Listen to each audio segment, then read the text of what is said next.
Oprah Winfrey stopped mid-sentence, pushed back her chair, and stood up from Jimmy Fallon's desk. Jimmy reached forward instinctively, the way you reach for something that is about to fall. But she was already moving. Past the desk, past the first row, into the audience.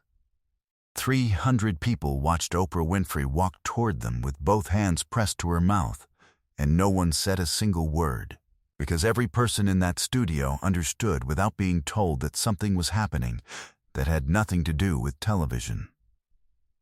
Jimmy Fallon stood at the edge of his stage, both hands on his own face, and he could not move.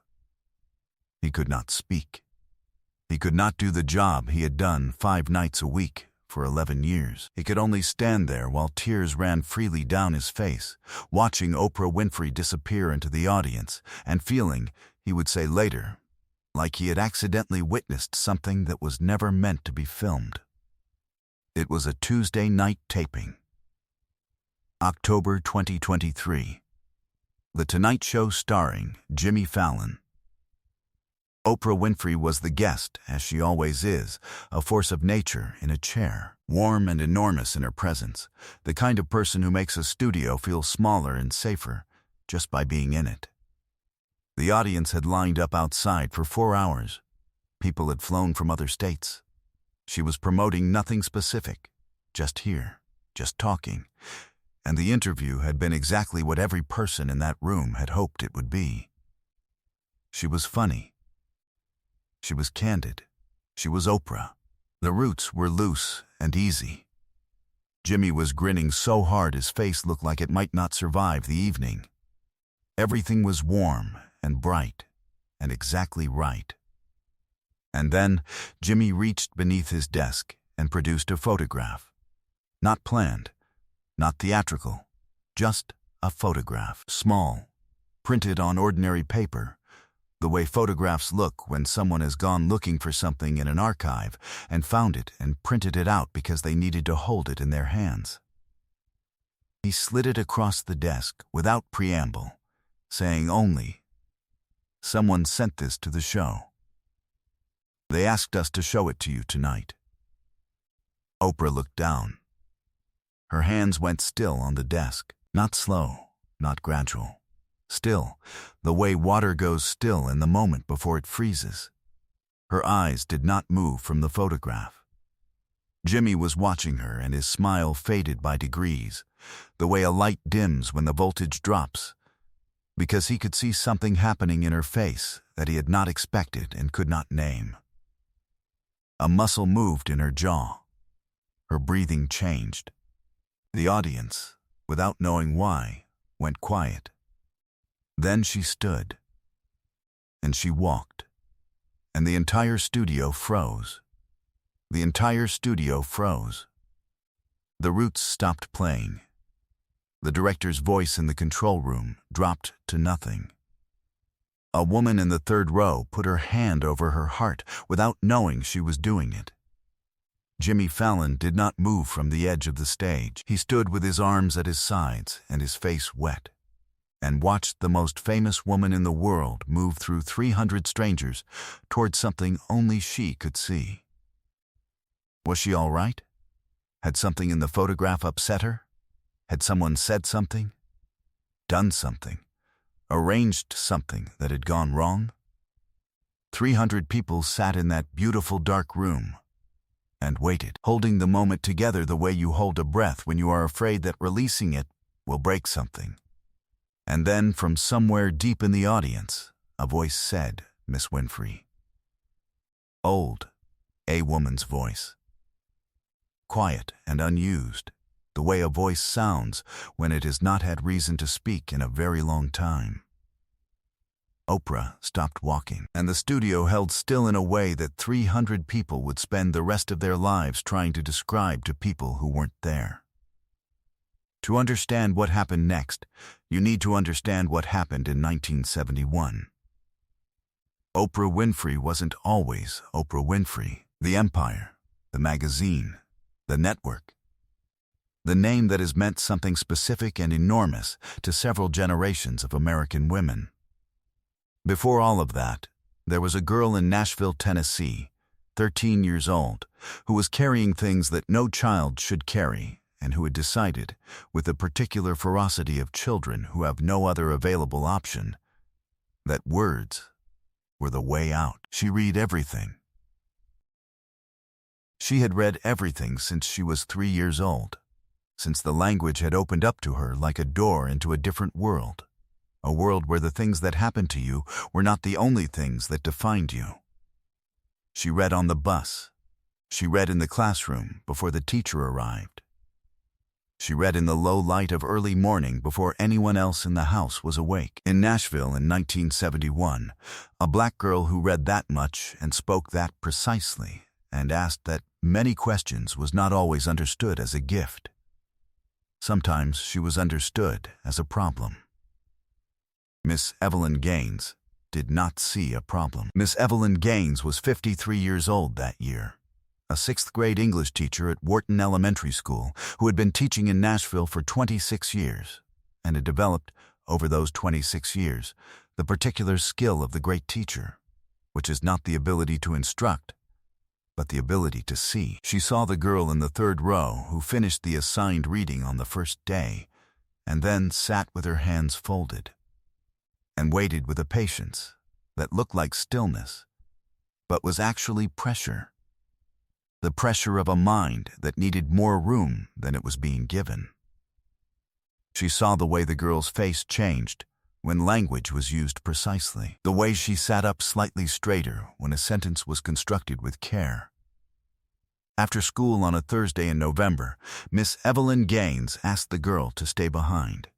She put a book on the desk in front of her. Not a textbook. Not a required reading. A novel. The kind of novel that a 13-year-old girl in Nashville in 1971 was not expected to have encountered. She said, "I think you're ready for this.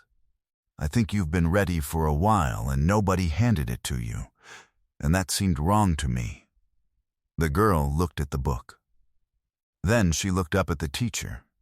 Miss Gaines said, "I want you to read it and come back and tell me what it made you feel." Not what it meant, what it felt like to be inside it. Nobody had ever asked her that before, what it felt like to be inside it. She came back the following Monday with 5 pages of handwritten notes, dense and urgent, covering both sides of the paper. Miss Evelyn Gaines read every word. She read them twice. She looked up at the girl sitting across the desk from her, and she said, in the plain and unhurried way of a woman who means everything she says, "You are going to do something with this. I don't know what it is yet. But you are going to do something with this that will matter to people who haven't been born yet." The girl was 13 years old, and no one had said anything like that to her before. She did not cry. She sat very still, and she absorbed it the way dry ground absorbs the first rain after a long summer, completely and without waste. Miss Evelyn Gaines stayed at Wharton Elementary for 7 more years. She taught every year with the same attention, the same precision, the same willingness to look at a child and see not the child they were, but the person they were becoming. She retired in 1978. She moved back to the small town in Mississippi where she had grown up, where her sister still lived, where the pace of things suited the pace she wanted for her remaining years. She stopped reading the news eventually, not out of despair, just out of a quiet conviction that she had done her portion of the work and could now rest. She grew a garden. She cooked. She attended church on Sundays and sat near the front and sang in a voice that had always been better than she gave it credit for. She never connected the girl in the 3rd row with the name that later filled every screen in America. The name she had known was just a first name, a name she had spoken perhaps 30 times over the course of a school year. And when that same first name became something the entire world knew, she had made no connection. It had simply not occurred to her. She was not a woman given to dramatic realizations. She was a woman given to the daily, and the particular. Her granddaughter had made the connection 2 years ago, going through a box of old-school photographs with her grandmother on a slow Sunday afternoon in Mississippi, pulling out class photos from the early 70s and reading off names while her grandmother tried to match faces to the decades. Third row. Third from the left. "That's her," the granddaughter had said, showing her grandmother the phone with the name and the face and the whole enormous weight of everything that name had become. Miss Evelyn Gaines had looked at the phone for a long time. She had said, very quietly, "Well." She got there. "I knew she would." The granddaughter had written a letter to a production company. She had not expected a response. The response had come within 10 days, and it had not been from an assistant. Miss Evelyn Gaines was 85 years old now. She had made the trip from Mississippi with her granddaughter, and she was seated in the 8th row of the Tonight Show studio in a good dress that she had bought specifically for the occasion, and she had no idea that Oprah Winfrey was aware she was there. She had come because her granddaughter asked her to. She had thought they were simply going to see a television program. She had not told anyone where she was going, because she did not think it was the kind of thing that required telling. Behind the scenes, Oprah Winfrey had made a decision that defied every producer's expectation. She had contacted the show directly, not through her team, not through a publicist, directly, and she had made a single request. She had asked that a photograph be placed in an envelope on Jimmy Fallon's desk. The photograph was a scan of a class photo from Wharton Elementary School, Nashville, 1971, obtained by Oprah's own researchers over the preceding 10 days. She had asked that Jimmy produce it during the interview and slide it across without context. She had given the production team the seat number. She had told no one on the Tonight Show staff what the photograph was. She had told no one who was sitting in the 8th row. She had wanted the moment to be real, because Oprah Winfrey has spent 50 years being able to tell the difference between a moment and a performance, and she had decided this one was not going to be a performance. When Oprah walked into that audience, she walked all the way to the 8th row. She stopped at the end of the aisle. Miss Evelyn Gaines had risen to her feet, slowly, carefully, the way a woman of 85 rises when her joints remind her of their age. And she was standing with her hands folded in front of her, and she was looking at the woman who had walked toward her through 300 people, and her face was the face of a woman who is trying very hard to understand what is happening, and is not quite able to. Oprah stood in front of her, and she was crying, and she did not try to stop. "Do you remember me?" she said. Miss Evelyn Gaines looked at her face for a long moment, the way she had always looked at faces, fully, without hurrying. "Third row," she said. "Third from the left." Oprah put her arms around her. Miss Evelyn Gaines, 85 years old, stood in the middle of a television audience and held on. "You told me I was going to do something that would matter," Oprah said, her voice breaking in the middle of it. "I was 13. I had nothing. You told me I was going to matter." "I knew," Miss Gaines said simply. "I always knew.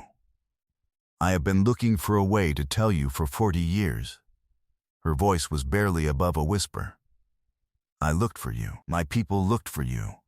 We couldn't find you. And then 2 weeks ago I got a letter."